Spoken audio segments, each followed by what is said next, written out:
Hi guys! Pupunta tayo ngayon sa Jamia kasi bibili tayo ng ating pang-internet load. Balik na tayo sa summer. Tapos na ang napakalamig na mga panahon. It's summertime. Ang init na guys. Kasing init na mga damdamin natin na nasaktan sa ginawa nila sa ating Tatay Digong. Nasaktan ang ating mga damdamin na ngayon ay nagalagabag. Mas totoo lang, no? I am personally hurt sa nangyari sa ating Tatay Digong, guys. Na-stress ako ng bongga at na-depress. Kaya ngayon na tayo nagbablog. So ngayon, no, grabe mga eksena sa Pilipinas, Manila, Visayas, Mindanao, nagpapakita ng simpatiya at mga rally in support sa ating Tatay Digong na sana ay makauwi na siya, no? Ay nako, sana ay maging malakas pa ang ating dating Pangulo para sa laban na ito. Praying for Tatay Digs. Kami ng mga OFW ay talagang all out support sa ating Tatay Digong, nag-iisang presidente na dapat lang maibalik dito sa Pilipinas. So hoping and praying na sana ay maging okay na at malampasan niya ang kanyang kaso.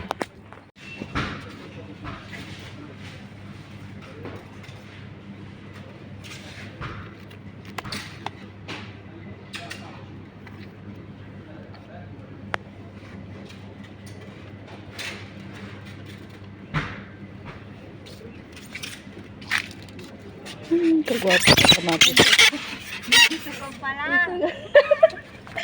Dito pala si Maring. Oh, bakit ka nakabihis? Dali lang. I-load ko ni Anay. Pwede. Ay sige, sit doon na lang. Tara, uwi na tayo. Nagwapa sa Maring. Oh.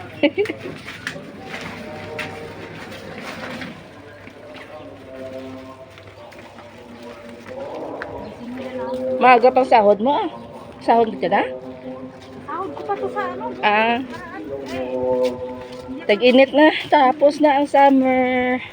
So pagkatapos namin ni Maring nagkita doon sa Jamia kasi na may pinuntahan pala siya at saka may binili sa Jamia. So nagkita kami doon. Saka yun dito nga side ay gagawa ako ng sambosa or cheese roll, cheese steak, ganun. So sambusa man ang tawag sa ako ni amo ga. So ano ko siya guys, ginlagyan ko siya ng jalapeno kasi gusto ni madam ay medyo may konting anghang, crunchy at medyo may konting anghang. So ganito ga, no, basta wala tayo sa mood kuga, as in nga pagkaano ni Tatay Diggs, ang balita nga nangyari, as in wala talaga ako na mood off talaga ako guys sa aking wala talaga ako nagawa-gawa ng video kasi wala kang mood, as in wala ka talaga, as in na stress talaga ako ng bonggaga. And I'm sure karamihan sa atin, especially tayo ng mga OFW, ay makaka-relate din sa akin, no? Wala tayong basta wala ka sang mudo sa gagawin mo, like sa pag-edit ng video dahil may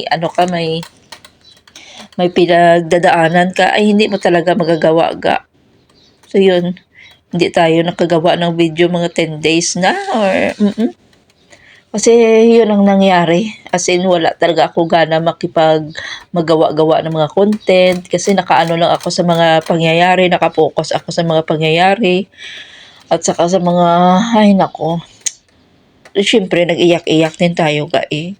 Feel mo talaga ang moment of sadness hanggang ngayon, pero at least kahit papaano nakita na natin siya, no, na sana maging okay pa rin siya at saka lumaban.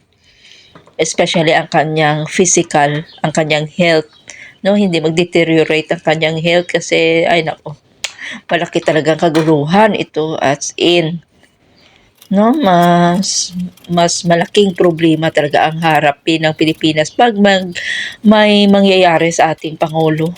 So ito ang dami na nating mga sinatsat-sat dito, pero I'm sure nakaka-relate kayo sa aking naramdaman, saka sa mga OFW din o mga Pilipino kahit saan man panig ng mundo ay tayo ay nagkakaisa, and let's pray na maging okay at saka maging healthy at malampasan ito lahat ng ating dating Pangulo dahil dahil talagang hindi makakaila na we love Tatay Digong because we missed